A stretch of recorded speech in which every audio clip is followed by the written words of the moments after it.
So is the worst over for Europe?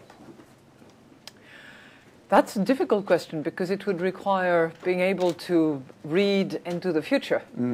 But for now? But certainly at this point in time, the Europeans have done a lot. They have made progress, but there is still more work to be done. So is the patient out of the ICU room?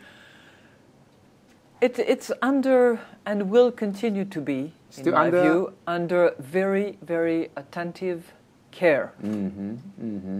But is the immunity enough for Asia?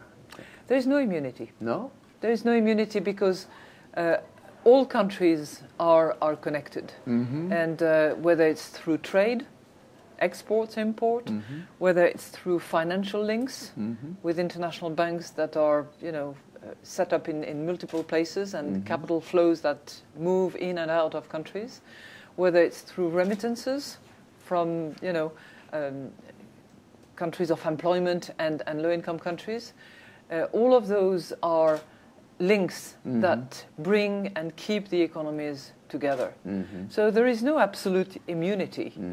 But if you look at the trade structure of a country like Thailand, for instance, you have about only 10% of your exports to Europe. So it could affect it. But let's assume it's 10% of 10% in the case of a reduction.